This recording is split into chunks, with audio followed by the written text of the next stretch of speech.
পার্টিতে এসে সবার সামনেই জিনিয়ার কুকীর্তি ফাঁস করলো তুলি আর শুভ। সম্পূর্ণ জানতে ভিডিওটিতে একটি লাইক করে দেখতে থাকো। গল্পের শুরুতেই দেখা যায় শুভলক্ষ্মী তো আগেই রেডি হয়ে গেছে। তখনই চলে এসেছে আদ্রিত।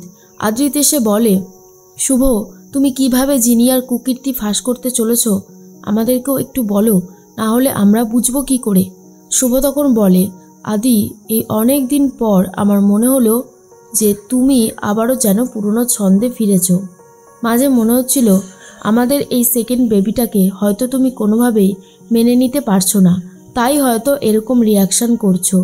আসলে যখন কেসব হয়েছিল তখন তো তুমি ছিলে না, তাই ভেবেছিলাম এইবারে সেকেন্ড বেবি হবে আর তুমি অনেক বেশি এক্সাইটেড থাকবে, কিন্তু সেরকম কিছুই দেখলাম না।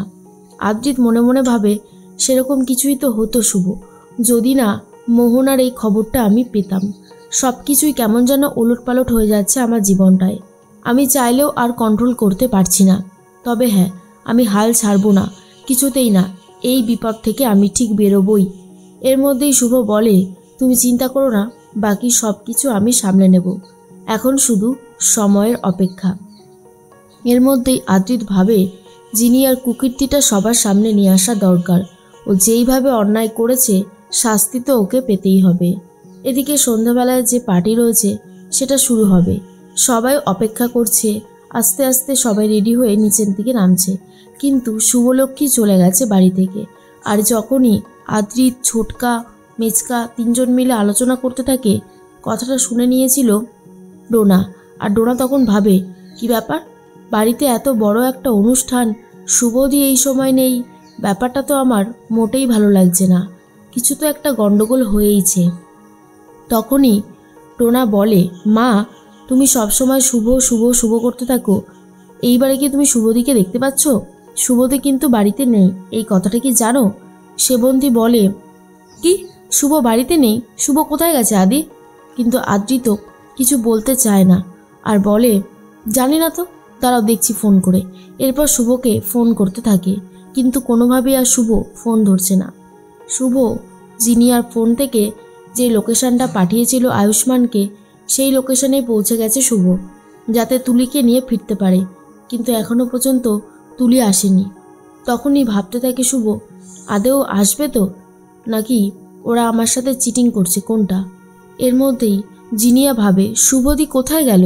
আরে ভাবলাম আমরা আজকে সবাই মিলে একটা এনজয় করব, পার্টি করব, সেখানে শুভ মিসিং, এইটা কিন্তু বাড়াবাড়ি। তখনই পুরবী বলে, দিদি ভাই, তোমার এই দুই বৌমার পাগলামির জন্য আমার সমিতের জীবনটা আমি নষ্ট হতে দেব না। রঞ্জিনী বলে, পুরবী, তুই কি বললি? দুই বৌমার পাগলামি? তুই শুভকে এখন এসব বলছিস?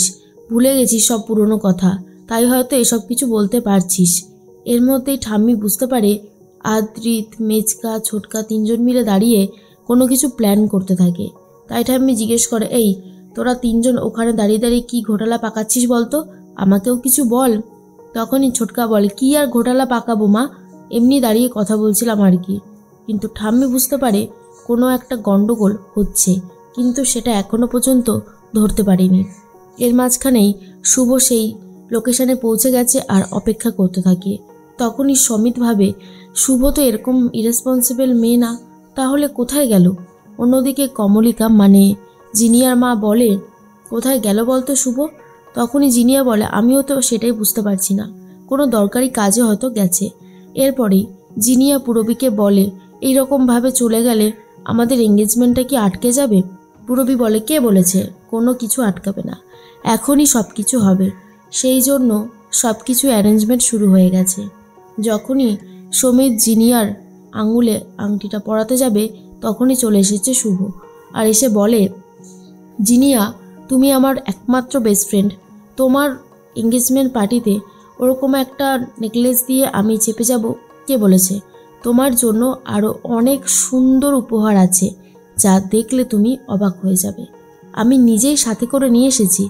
এরপর যখন তুলিকে ভেতরে নিয়ে আসে, তখন দেখে তো রীতিমতো অবাক হয়ে যায় জিনিয়া আর ভাবে, এতদিনকার করা প্ল্যান একটু একটু করে শেষ হয়ে যাবে এই শুভর জন্য?